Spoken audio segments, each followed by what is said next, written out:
Hey, welcome to the show, everybody. It's Wednesday afternoon, which means it's time for another episode of the Leadership Toolkit. As you know, your definitive leadership podcast for you to grow yourself, help yourself move forward in life, find other people's successes, find those shortcuts, learn from their failures, and connect with awesome people from all different verticals of business. Today is certainly no exception. I have a good friend of mine, Miss Nancy Nance, coming on the show. She is known as Exponential Joy. She does life coaching. She does personal coaching. She's a healer, a light worker.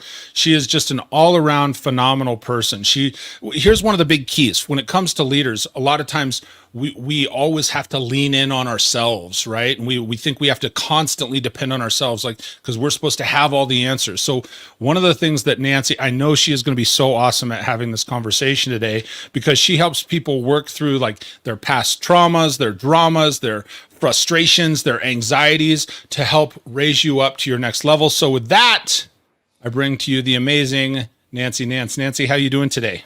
I am doing well. I'm doing really well. Before the show, we were talking about how blessed I am with extra technology because my phone, well, I can't use it. So I'm using my new phone, which won't sync to my old phone, but my iPad rings and my phone rings and I can't call out. And how can I take that and be grateful, right? When It's life, bonus tech.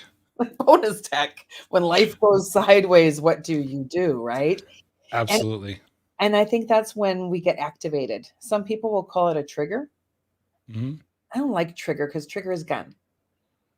And that's yeah. Not your thing. No, no, I can't even hold my hand in a gun position anymore. Um, I've got a little No, medical. I was just going to say, so before we dive right into it, before we get all in there, take a couple of minutes, and if you would share with the audience sort of what's your background in leadership and business and coaching. I know you have a very unique style when it comes to helping people break through in their life. So if you would just share a little bit about yourself. And this is where you get to go by yourself. We were talking about that, remember? But I'll be the voice in the background. Gosh, I remember when I was so shy, I couldn't even look into a camera because looking into my own eyes wasn't possible. In Mm-hmm. recovering to my fullest potential in this moment, I went through a big, big breakthrough in my own life. And it was by breaking down. When my daughter, Emily, passed away at the age of 10, my future was destroyed. And learning to understand who I was without my daughter meant rebuilding my life. And I had no idea how to do that. I had been a great believer, I had wonderful faith, I had everything, and nothing worked anymore. So, in learning to recreate who I was, I understood the importance of being supported by other people, accepting support. And it was through accepting support that I was able to grow a little bit, to recover from being in a deep depression that I didn't even realize I was in, recovering from the battered woman syndrome, which I didn't even realize I was in. Recovery for me at one time meant drug addiction, and that was easy compared to recovering from the loss of a child. So when I work with people, I meet them where they're at and ask where they would like to be. It's a question. Would you like more joy in your life? Would you like to learn to love yourself? Because when we learn to love ourselves, we can learn to love the life that we have, even if it does suck. I hear that. And sometimes I think it's easy to fall into that depressive state sometimes when, a lot of things certainly, and I know a little bit of your story with having the loss of a child that I mean, I can't even imagine. And so for you to work through that and move past that and like you said, seeking and then accepting support, when did you first realize going through something like that? And if I don't want to go too down a dark path, but if Mhm. we've talked a little bit about this in the past. When did you first realize, like, hey, this stems from her passing, and you really started deliberately seeking outside support and other people? What happened with me was very unique because, everyone's story is unique, but for me and for me, when I decided that I was going to move forward and support my son, Jarrett, who was in the accident, as well as Emily, my support to Jarrett was very different than his father's support to him. So I went to more of a faith-based support. Being a psychic medium is a double-edged sword. I could hear my daughter speak 3 days after she died. And not everybody agreed that I was hearing my daughter speak. Her father couldn't understand that. And he wanted to enjoy life and celebrate life. And I had no way. I'd celebrate what? I was angry. I was bitter. I was resentful. So for me, taking care of me in his eyes meant I was abandoning him. And our marriage fell apart. Our marriage had fallen apart long before then. It officially fell apart a year and 2 months later when he said to me, "I love you, but I'm not in love with you." And I thought, well, no, like, duh. Thanks, tips. I had fallen out of love with him a long time ago, and I realized that I'd fallen out of love with myself. Like, what about me? So, if you don't mind me asking, that's a hard thing to accept. So, who were the first outside people that you deliberately were seeking out to say, "Hey, I realized this." Where did you go from there? If you don't mind. I went to my girlfriends. I definitely went to my girlfriends. I'm blessed to have a lot of healers in my life. I went to my sister-in-law, my sister by design. So my ex-husband's brothers, the mother of one of his children. And Tanya had been there to drive me to the incident, to drive me to the hospital. And she was really good. She's faith-based. And she's sassy. So she knew how to deal with me. At the time, I was very, very vulgar. I was angry. And then I had a dear friend, Tina Lee, who did Reiki. So Tina understood my connection with Reiki. She said to me, I'll always remember, she was messaging me on my phone, and she said, "There's 2 words, in heaven. The angels want you to understand in heaven." I'm like, what, my daughter is in heaven? Like, I know that she is in a better place. Where is that? So she said, "Go to your Facebook feed." And I'm like, oh my God, right. Sitting on the deck with all these mourners on my phone. And I could hear them. I was ignoring them. And I went scrolling, scrolling, scrolling. She says, "It's a picture. It's a picture." And I found this beautiful picture of the dock, which was where I would have seen her, the actual accident, if I hadn't turned away. Like, just divine. And this picture said, "In heaven." And I'm like, oh, I said this was my heavenly place. And here I am with my daughter torn from my life. And because of the circumstances surrounding the accident, there was a lot of unknown, a lot of misleading of information. And I was too traumatized to realize it at the time. Like, when you're in it, you don't see it. You're just like, Sure. yeah, yeah, yeah. I didn't speak to the reporters. My ex-husband spoke to the reporters. I simply went to my son. His shoulder was torn, Mike. Like, there was shrapnel in his shoulder. His knee was just broken. The patella was broken, and his spine was twisted 13 to 15 degrees. So when they were taking blood from him, I'm like, okay, this is normal, right? What wasn't normal, what wasn't acceptable, was that they didn't deem it necessary to test the boat driver. I didn't realize this for days and weeks and months. So that's when I became very, very angry, and I needed people to control me. It was an uncontrollable rage. And then I started getting migraines because I was clenching my jaw. And the physical kicked in, and I went into almost complete adrenal fatigue. So I was drinking a lot of coffee. Sure.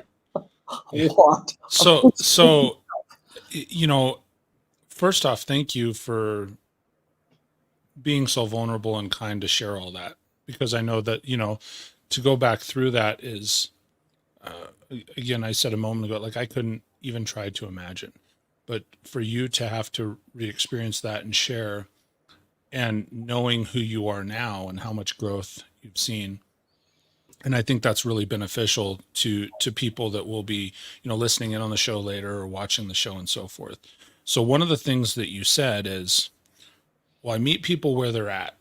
But then also, as we were talking, you were saying sort of, you were like, man, I didn't know, because when you're in the thick of it, you don't know where you're at, right? You've got all this going on. So when you start to meet with somebody, and for the people that are listening to the show, leaders, managers, anybody that may be tuned into the podcast, what would are there a couple of maybe activities or questions that one might ask themselves to say, because it's easy for us, you and I sitting talking now, to say, oh, well, where do you feel like you're at, and where do you want to go? And in a perfect world, someone can articulate that back, right? But in an imperfect world, and when you're experiencing some sort of trauma, whether it be a very personal family trauma like you're talking, maybe a business trauma, a failure at work, because there's different levels of that. How do you help somebody begin to find where they're at, to articulate that for themselves? Well, I talk about emotions with people, and I help people understand that okay is not an emotion. It's just not. Fine. There's an acronym for fine that I quite often will tell people, and it's like F, I never expected. Because when you say I'm fine, that's not fine. Like that, there's something more there. And then I help them understand what the fugly feelings are. Another F. Um, it's a great word. I'm Yeah, not it going to is. say it You out can use loud. it for every word in the sentence, right? It's really powerful. But when you just say like I'm this mad, how mad are you? And how much is that weighing on your body? I worked in accounting. I know. Mm-hmm. Yeah. God bless the guidance counselor who did my testing when I skipped most of grade 10 and whisked me and said that I had an accounting strength. I went Seem into very accounting strong. accounting. Yeah. No. Debits and credits, right? Debits and credits. So when you look at your physical body, where's the strain? Where are you hurting? Because there is an emotional component. If you're pissed off all the time and you're getting bladder infections, let's look into that. If you've got an employee that's not showing up all the time, try compassion. I mean, I know that can only go so far because you got a bottom line. But if they're the asset that you told them that they were, prove it. Mm, that's a good line. Leaders, take note. I would tell you that last thing. I'm going to hang on that for a minute, because you got to understand, when we're dealing with people in business, and if you're not dealing with people, if you don't like people, we've said this a lot of times before on the show. If you don't like people, you shouldn't be in a leadership role. But if the man, that is so powerful, Nancy. You just said, if the person that you're talking to, if the person you're dealing with, working with, counseling with, coaching, whatever relationship that is in business with, if they're the asset that you say they are, prove it. So Mhm. how would you what sort of activities would you tell somebody to engage in to prove it? Well, when you've got an employee that you're paying, I mean, again, I was a business owner, I Mhm. was an employee, so I know that you pay here in Canada. I can do the Canadian math, cannot do the American math. We have an EI program, so you have to pay into the EI program. You have to pay into the CPP program. If you're paying me $20 an hour, it's probably costing you about 45. What's EI? What was that? Employment insurance. Okay, So you pay gotcha, into it, and then if you qualify, you get 60% of your wage. It's also what you get when you're on maternity leave. gotcha. So if you're paying, if I'm costing you $45, how much am I making you an hour? Well, it has to be more than that to make sense, right? Absolutely. So having that dialogue back and forth between an employee, that's pretty vulnerable. Again, I was working in an administrative role, so I knew exactly how much was in the bank account. And I was like the crypt. I never ever said anything. I believe that God gives us the opportunity to have information so that we can hold that information. Um, I always looked at it like that. If I was going to court, what would they ask me? Again, my lifestyle with my ex-husband was quite notorious. Mm-hmm. So I needed to be aware that anything said could be held against me in a court of law. Gotcha. So here's what can we revisit? You said fine stands for F is not what's the Um, E? FI, never expected, F I never expected. right? Like, fine. How are you? Fine. Like, I never thought that you would be such a pig and you wouldn't put away your own clothes and that I'd have to be your mother. That's not a healthy part to have. So I want to a couple of things that I want to go to, because one of the or some of the people you said you leaned on. You said, "Hey, I went to some of my lady friends, sister-in-law, and so on and so forth." And my dad. And your dad and other people. If we're talking on a business end of it, and you coming from your business background, who are some people, what are some recommended people or characteristics of people that someone should have in their circle that they can lean on in case things go wrong? The HR department, I was trained in HR. My first job was staffing officer at a meatpacking plant. When I know, right? You never know. It's crazy. It really is. The HR department, the open door policy, I believe, is very important. If Okay. you're going through crisis and you knock on someone's door and they don't look at you, the person that is there to see, oh, wait, something's not right. You're going to miss an opportunity for a share because they're coming to communicate with you. So it's a matter of having an open door as well as unconditional positive regard. Unconditional positive regard means that I don't know what you're going to say. I don't know what you're going to share. And I have no authority to tell you what you think. So unconditional positive regard. So those are the people that you need to lean on. Like you said, HR. Who else would you recommend? Hopefully, a coworker that you have entrusted with someone that knows your children's names, That's good.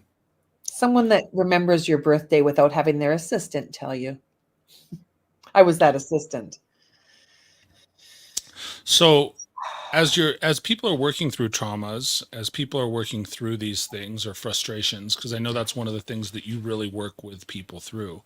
One of the key points when we were talking about, hey, what are some key points and topics, some stuff we should really hit on to help folks. One of the things you sent to me, and I love this line, was try with umph Oh my goodness. equals triumph. Can That we talk about that? Oh, I love that. That makes me think of my mom and all the Sundays I spent listening to Billy Graham.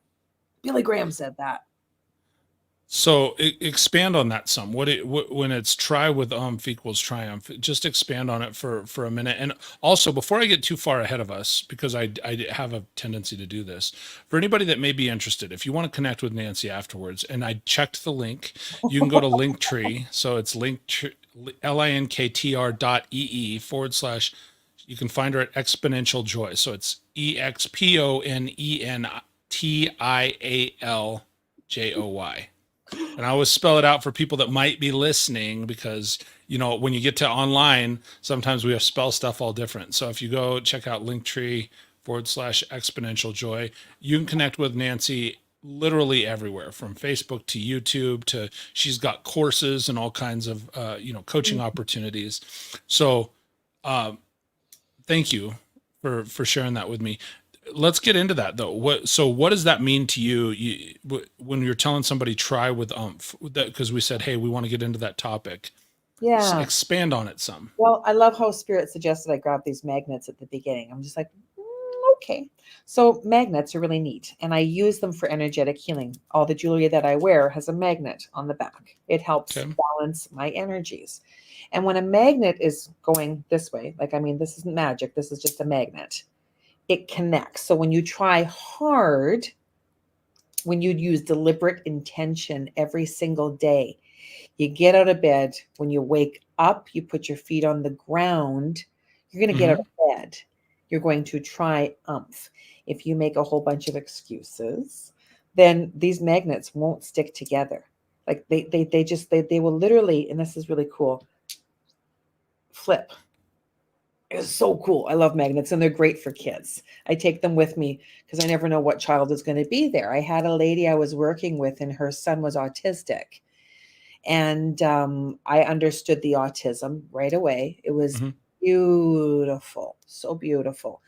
And having something, that's why we've got these fidget things in school. If they would use magnets instead, have some balancing, because fidgeting is avoidance, whereas trying to stay settled, trying not to move is better.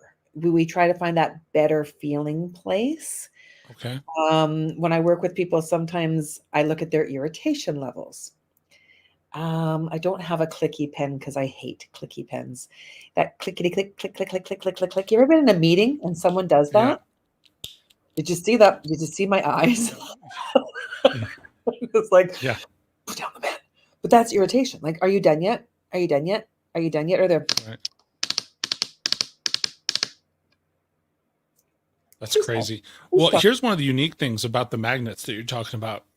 When I mean, it's like anything in life. When we're talking about life and leadership on shows like this, the magnets, like they automatically have a method to attract each other. I think humans are the same way, right? We're automatically attracted to other people that are like us, right? Yeah. And so it's one of those things. And just drawing this parallel, the interesting thing, like you said, when you have the what is it, opposite poles or the reverse poles, and they push away, it physically requires, and think about this in when it comes to human nature, it physically requires you to move to a different space.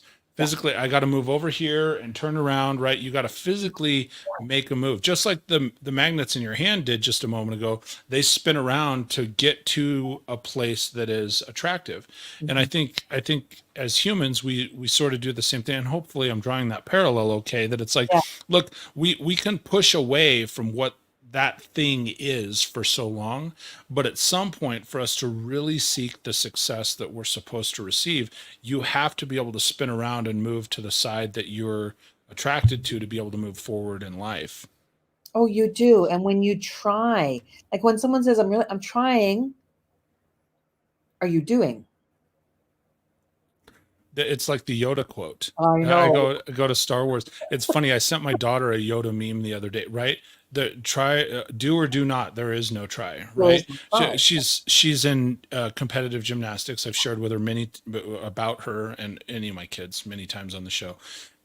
And she's going through that level up stage, Yeah. and that parallels life too, right? We level up in life and we move. We don't even realize it. Like, we don't get to the next level. We don't get a grade from somebody else. We don't get, it's just like martial arts. Nobody in life is going to say, hey, great job, you're a better leader now, you get a brown belt or a black belt in leadership. It doesn't work that way in life, though we do need those checkpoints to feel some success. And I literally sent her a little Yoda meme the other day, that's because she said, well, I'll try my hardest. I said, don't try, do. Right? Do or do not. There is no try. So sorry to go off on a tangent there. No, it's beautiful. It's beautiful. People that are inviting in leadership offer so much. I used to have candy dishes on my desk. Okay. When Just to someone, invite people in. well, when someone's irritated, and they're not doing well in their day. The last company I worked with was a retail wholesale kind of company, and some of the guys in the warehouse worked so hard, right? Sweat just dripping down their faces. They were bringing product into my office to check in. My role was procurement, and just giving them a candy so they could stop and suck on a candy, breathe. You got this, right? So bringing a moment of meditation in. I use Sure. candy to help people meditate.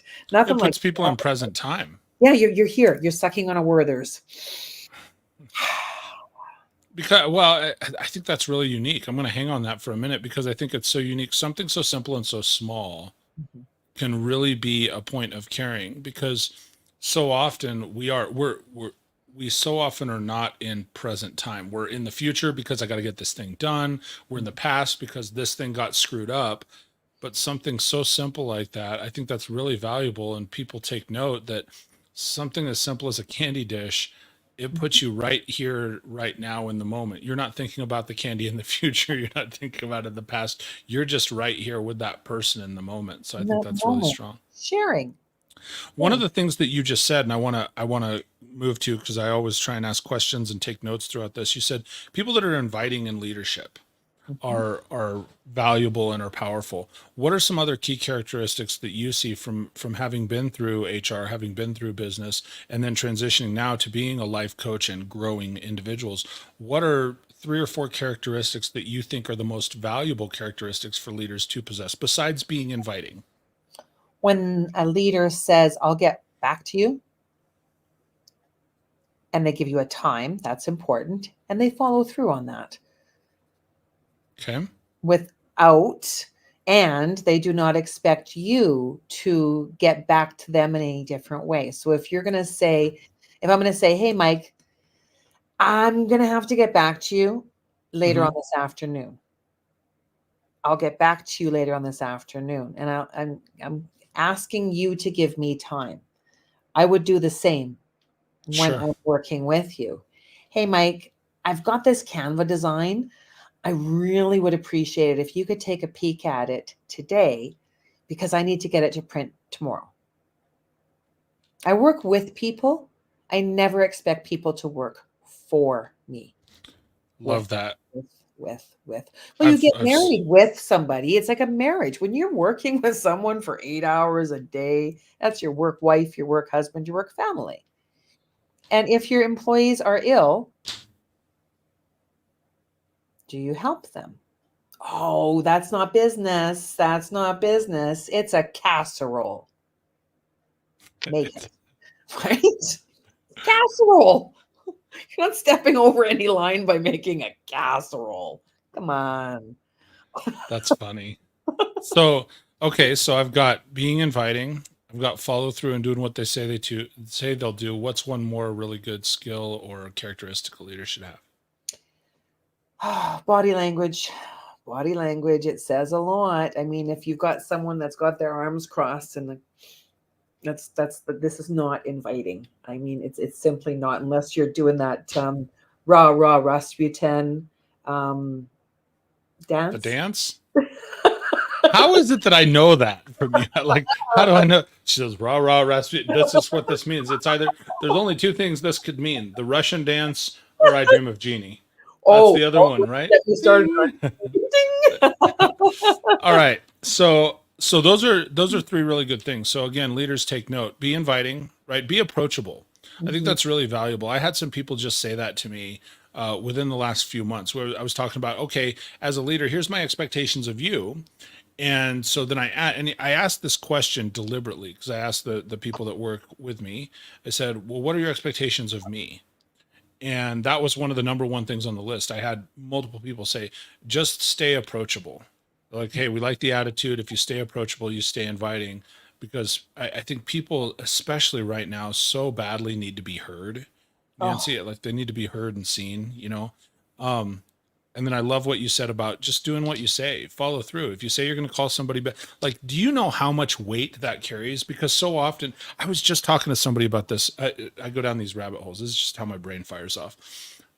I was talking to somebody the other day, Unfortunately, I attended a funeral this week, and it's one of those where we as humans, as we grow up and we get older and we attain our, work, our jobs, our leadership roles, our employee roles, and so forth, and we come across these friends that we've had throughout our lives. And it's like, yeah, hey, Nancy, gosh, we should get together. Even something as simple as like this podcast, when it was like, hey, yeah, Nancy, I'd love to have you on the show. Well, you actually took action and said, okay, let's schedule it and let's do it. Let's have this conversation. Yeah. And I think it's so important for people to follow through and do what they say, because it becomes this surface, oh man, yeah, we should get together. Hmm. Yeah, we should do that. And they're like, yes, we should get together. And then before you know it, 5 years has passed or 10 years has passed, and our lives have changed and things have changed. And it's just, I think one of the most powerful things we can have is that follow through when it comes to relationships. And I love what you said about body language. I think that ties in with managing your emotional state, because you can't there's a lot of things that you can fake till you make, so to speak, Mhm. but where you're really at and your body language, the ways your eyes move. You said that a minute ago. Hey, did you see my eyes when that happened? I do. I've studied people, right? That Yep. there's inadvertent responses that people just have. Yeah. And so I think body language is really powerful, and you need to be cognizant of that. You need to be cognizant of where you're at here in your mind. I was actually talking to a podcast host earlier this morning, and he was talking about people's minds. He says, our minds are outside of us. We think of it as the brain. You'll appreciate this, Mhm. Nancy. He says, when we talk about people's minds and their mindset, positive mindset, we always talk about the 8 inches between our ears. He's like, but our mind is what's outside of us. That's what's affected by other people. He's like, that's why we have consciousness with others and so forth. He had a really interesting take on it. So, I just ran through this too. I said, sometimes you got to fake it until you make it. One of the things you put on the list to have a conversation about, you said, you got to faith it till you make it. Yeah. Faith is something I remember when I even the words I lost, I had that. Whoa, that's when you read my memoir coming out on Mhm. October 9th, my birthday. I talk about that because sorry for your loss was like nails on a chalkboard for me because I didn't Ooh, lose my daughter. You lose a backpack. wow. And I write about that in expansiveness. So when we go through the experience of death, Hmm. it's death. And when we look at what we fear, one common denominator is death. Absolutely. Even if it's our I know where I'm going. I'm going where Emily is. I know that. There's no doubt in Sure. my mind. I remember a very kind man in my life told me that the greatest gift, this was about a week after M passed, the greatest gift of losing a child is dying with ease. Mm, Because I will go there with ease, knowing that she is there. I will have concern for my children that are left, my husband that's left, my Ralph. mhm. I will have concern for others. So that's where when you work on yourself and everything, removing regret is powerful. So that's where that casserole comes in because you were just talking about the funeral. If you go to if I find out that Mike's not at work today and Mike's Sure. normally at work and Mike's away for a week, I'm concerned because I care about Mike. And I know that Mike, for example, could be um we know each other really well because Mike's in AA and I'm in AA. So I know if Mike's away for a week, that's really odd. So I would reach out to find out. And if I found out that Mike fell off the wagon, Sure. then I would do more and I would not regret it. No, It's yeah. doing more. So faithing it till you make it means that you do more because you know that more is going to be given to you. It's the faith of the mustard seed. Freely, freely, freely I give, freely, freely I receive. Trust. the world, I mean, you're sitting on a world that's rolling round and round, and there's stars up in the sky. Well, and I really do love that statement, faith it until you make it, because it's something that, it, so often in business, you've heard people say, oh, fake it until you make it, fake it until you make it. And you're saying, well, no, that's not what it's about. Like, you just give freely. Either one of those, faking it or faith in it, you can't see the outcome, right? So choose the positive, choose the positive Imagine it being good. yeah. Imagine it being good. That's Feels the your body's response is better. that's the whole act as if sort Yeah. of statement. Yes. Puts it on a positive spin. And I So mean, being realistic. I mean, I'm a huge Wonder Woman fan. I loved Linda Carter. I mean, I know there's a lot of guys out there that love Linda Carter. I loved Linda Carter. I believe that she was the really original Wonder Woman. Well, yeah, Wonder Woman. I mean, whatever happened to her jet? I don't know. It's just gone. So I envision myself on a jet like her. It's a lot of things, right? Like I imagine it that big because God, if anyone can create that jet or find that jet, because the jet's there, one of the Avengers Sure. has it, I'm sure, Sure. and they can deliver it to me so that I can fly to that interview. I've got a list of people that I want to be interviewed by and that I want to interview. There's some bold things on that list. Who's on that list? Russell Brand. Russell Brand? Yeah, because I read his book, Recovery. It was the first book on recovery that was able to break through me because he used profanity. He said it like it was. It's real. It's real. Russell Brand recovered publicly. Most of us get the opportunity to recover privately. And I mean, it doesn't have to be heroin like him. It can be the loss of a child. It can be the loss of a job, finances. How hard, I mean, what is it? We don't talk about sex at the dinner table. These are the things I've been told. Religion, politics, finances. You don't talk about those in sales either. That's what they tell you. And inevitably, then people always want to bring that stuff up because that's the juicy stuff to talk about. And the reality is, I think most of the time, that's what there's a lot to be said. That's not the only thing, but there is something to be said about having those conversations and removing the stigma that's associated with those. Absolutely. I learned Taekwondo. You were talking about martial arts. I learned Taekwondo. Emily and I were in Taekwondo together. She did not want to return. About 3 or 4 visits, and I says, we have a rule. If you start something, if you choose to start something, you have to finish it, right? I had the same rule. Yeah, she's like, I didn't choose it. You chose it. And I'm like, ooh, good point. So I went to the Taekwondo studio and I explained the situation. I said, well, we can combine the classes and then you can take both. We'll just extend your membership. And I'm like, okay. And that's really kind of you. Like, I'm just thinking, oh my God, that's a lot of classes, right?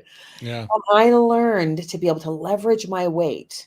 And we did defense. That's where I wanted to focus on, was with defense. So if someone came up to me and put their hands around my throat, I knew how to swipe and remove.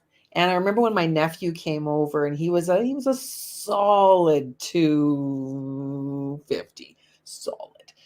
And I'm like, okay, come up behind me and put your hands around my throat. And he's like, Auntie Nance. Let me test this out. And I'm like, no, really, it's important. And he's like, okay. So he came behind. And I'm like, he's just like gentle. I says, no, put some pressure on there, right? And he did. And as soon as there was enough pressure, boom, over and down he went. And he's like, wow. I'm like, I had to test. I had to know, because it's important for us to be able to defend ourselves emotionally, physically, spiritually, and financially. If you're looking at making a change in your life, you got to have enough money in the bank to do it, or enough will to get that job. I always say, donate that kidney. If you got 2, right? I mean, not literally, but give up something that you've got extra of. Sell clothes. That's where I help people in really, really beautiful ways to see the opportunity that is available to them. It's big. No, that's really good. Donate that kidney. That's a strong statement. Just so you know, folks, that's not medical advice. That's Not just medical, no, that's a metaphor. metaphor, metaphor. I speak in a lot of metaphor. All Gosh. right. Well, hey Nancy, we're kind of coming up to the tail end here. We're just about, with respect for your time, everybody's time, Okay. about 45-minute mark. Any final thoughts to take us out this afternoon? Leadership, business, life, breaking through. When you think of the worth of anything in this world, absolutely anything. And I mean, as a mom, I still have 4 beautiful sons and grandchildren and all that. If you're not taking care of yourself, if you're not valuing your own worth, then you can't take care of others. Do you really want to put your children in a position whereby they have to take care of you because you haven't taken good care of yourself? You're going to age. You're going to age. Take care of you so that you can enjoy the time with your children and grandchildren. Make yourself the priority, not a priority, the priority. I love that. That's a very strong closing statement. Make yourself the priority. And I think that's relevant to literally everyone. And if everyone's doing that, it allows you to reach out and make other people the priority too. Mm-hmm. Mm-hmm. Or a priority. So, hey, thank you for joining me today. For the, I have on the screen again your link tree for people to connect with you. If you're listening to the show or watching the show later, you can connect with Nancy at Linktree. So it's linktr.ee/exponential joy. It's EXPONENTIALJOY. And Nancy Nance, she's an absolutely amazing life coach. You can see she's, best thing is she just cares about people. And Nancy, thank you so much for joining me today and sharing all your wisdom and insight. You're very welcome. It's been fun. I mean, we both know the importance of living a kick-ass lifestyle. Absolutely. So if you would do me a favor, just hang out for a moment. I'm going to take us out. Okay. Yeah. All right, folks, that brings us to a close for another episode of the Leadership Toolkit. Thank you so much for joining me. And as you know, I try and have awesome people every single week, just like Nancy on the show, so that you're able to listen and learn and grow yourself and break through your own walls and barriers. Because I think, man, she said it so well there at the end. Is just like you have to make yourself the priority as a leader, as a manager, as a husband, a wife, a spouse, as a person. If you're the priority, it's going to allow you to not just grow yourself, but then grow and impact all of the people that are around you in your circle. So it's so, so powerful. Do me a favor. One of the ways that this show grows is if you share the show. So throw some thumbs up on it, please. Like it, if whether you're watching on Twitter or YouTube. I'm getting a little bit more of an X audience. I guess Twitter's no longer Twitter. It's X, Twitter/X. So throw some likes on that. Please, most importantly, if you know somebody that would benefit from this episode, share it with them. That's one of the best ways you can make an impact in somebody's life. Share the episode. Thank you so much, everybody. I'll see you back here next week. And until then, stay great. Talk soon.